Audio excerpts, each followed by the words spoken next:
नमस्कार दोस्तों, आइए सुनते हैं अज्ञे जी की एक बहुचर्चित कहानी पुरुष का भाग्य।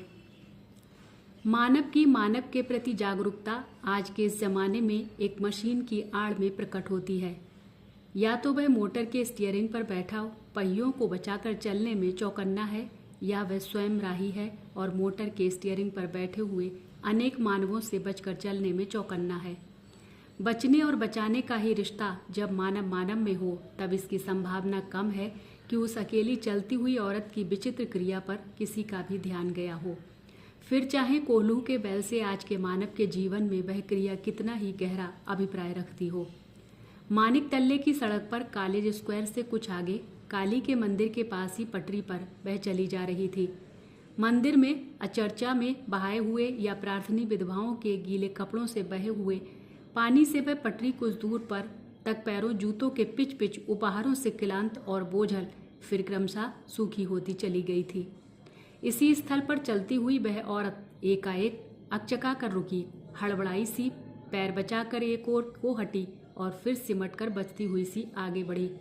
2 कदम चलकर रुकी और फिर धीरे धीरे कांपती सी आगे चली गई।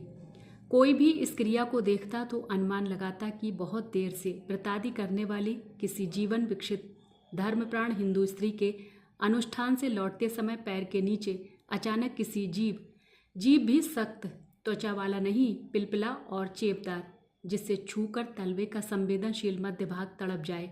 ऐसे मेढक या केचुआ के आ जाने से जो प्रतिक्रिया होती, वही प्रतिक्रिया यहाँ भी देखी है। लेकिन पटरी पर तो कोई जीव नहीं था, किसी भूतपूर्व जीव की लोथ भी नहीं। केवल सूखी हुई धूल के ऊपर 2 गीले पैरों की छाप वहां पर थी। पास पास छोटे छोटे इन्हीं बाल पदचिन्हों पर पैर पड़ने से वह इतनी आकुलता से बची थी। उसका सारा पिंजर कांप गया था और वह जैसे गिरने लगी थी। फिर संभल कर आगे बढ़ी थी। वह ऐसे था जैसे घोर कारागार में एकाएक कोई फाटक खुल गया हो। 5 कदम लंबाई की उस कोठरी के भीतर भ्रांत गीत से आगे पीछे घूमती हुई प्रतिमा एकाएक रुक गई। क्या आगे पीछे ही जीवन क्रम है? वह बंदनी है, लेकिन इस परिपाटी के खिलाफ विद्रोह करना चाहती है।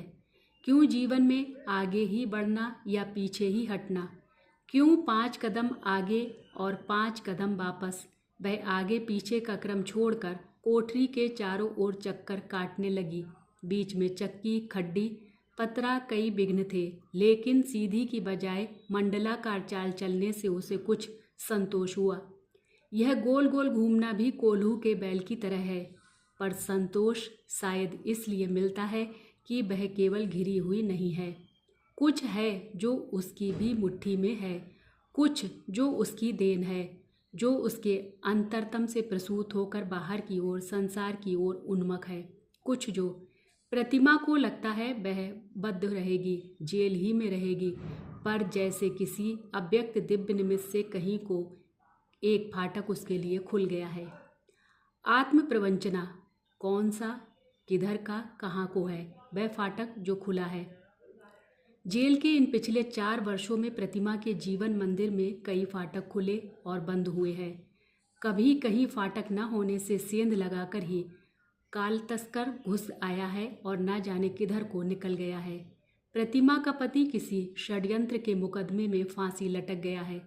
वह स्वयं एक ऐसे ही अपराध में स्कूल में अध्यापन करती हुई क्लास में से पकड़कर जेल में डाल दी गई है और वहीं 7 वर्ष की कारावास की सजा की घोषणा होते होते स्त्री से माता हो गई है।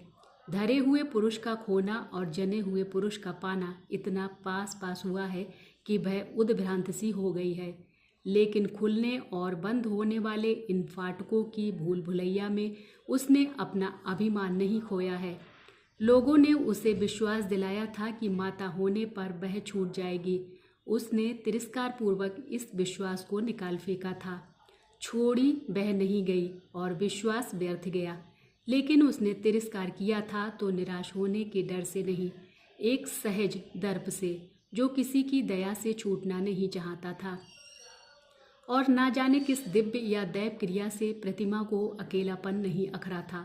ना जाने कैसे बड़े हुए पुरुष के अंतर्ध्यान होने की खलिश इस जने हुए पुरुष ने धीरे धीरे दूर कर दी थी।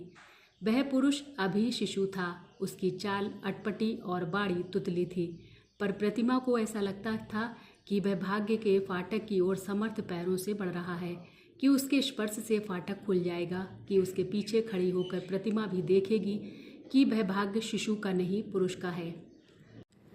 कब की बात है? कैसे उसे याद आती है? याद नहीं आनी चाहिए, क्योंकि आज उसका सारा जीवन एक ही अनुभूति केंद्रित है, और वह अनुभूति शिशु पुरुष की समीपता की नहीं है, वह दूसरी अनुभूति है। उफ, कितनी दूसरी! क्योंकि वह शिशु पुरुष आज उसके साथ नहीं है।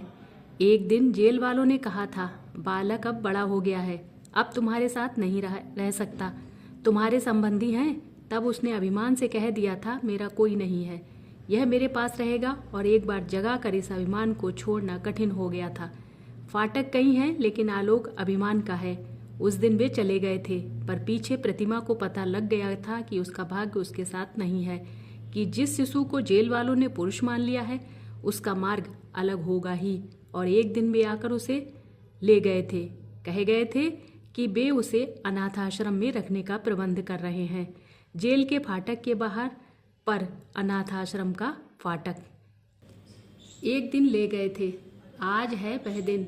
अभी वे उसे ले गए हैं, अभी जब मैं यह चक्कर काटने लगी हूँ। अभी पुरुष को पाना, पुरुष को खो देना, क्या वह आगे पीछे की गति ही जीवन की गति है? मैं इसे स्वीकार करती हूँ। मैं कोठरी का चक्कर काटती हूँ, मैं पृथ्वी का एक अंश घेरती हूँ। जीवन का एक अंश है जो मेरी मुट्ठी में है, जो मुझसे प्रस्तुत होकर संसारोन्मुख है, जो इस समय वह जेल के दफ्तर में होगा। कुछ लिखा पढ़ी हो रही होगी, कुछ कागजी कार्रवाई। उसके बाद वह वहाँ से भी आगे चलेगा। वह फाटक उसके लिए खुलेगा और वह उतनी सब सीढ़ियाँ उतर कर आगे बढ़ेगा कि फाटक अब तक खुल ही चुका है। मैं अपनी कोठरी में आगे पीछे नहीं, चक्कर काटती हुई चल रही हूँ। यह भी कोल्हू के बैल की तरह है, पर उसकी मार्फत मुझे लगता है जैसे कहीं को एक फाटक मेरे लिए खुल गया है, मेरे लिए किसी अव्यक्त दिव्य निमित्त से, पर उसी की मार्फत, उसी पुरुष की मार्फत जिसका भाग्य मैंने गढ़ा है दफ्तर में।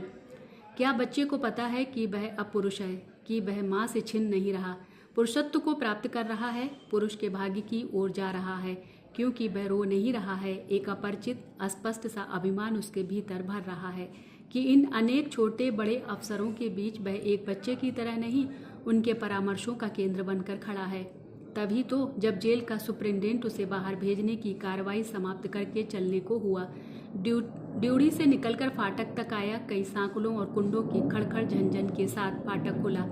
तब सुप्रिंटेंडेंट को पहुंचाने आए हुए छोटे अफसरों के साथ वह भी आगे बढ़ता आया।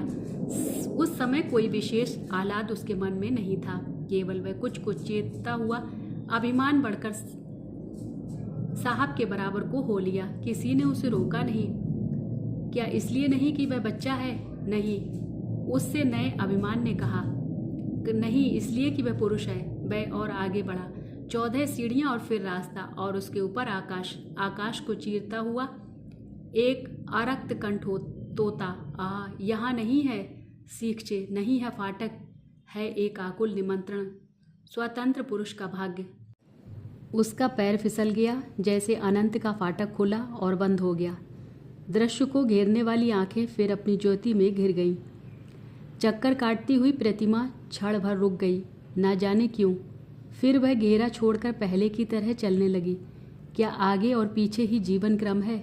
वह विद्रोह करना चाहती है, पुरुष को पाना और पुरुष को खोना, आगे और पीछे, पीछे और आगे, काले सीखचों से अंधी दीवार तक, अंधी दीवार से काले सीखचों तक, जिसके आगे दूसरी दीवार के सीखचे, जिसके आगे क्या है, क्या है मेरे पुत्र का भवितव्य, मेरे बरे हुए नहीं जने हुए पुरुष का भाग्य। क्रमशः वह जान जाएगी। काली के मंदिर के पास की पटरी पर वह औरत लड़खड़ा कर फिर संभल गई है और आगे चल पड़ी है। कोई फाटक खुला नहीं है, आगे सीखचे हैं। जय श्री कृष्णा। राधे राधे।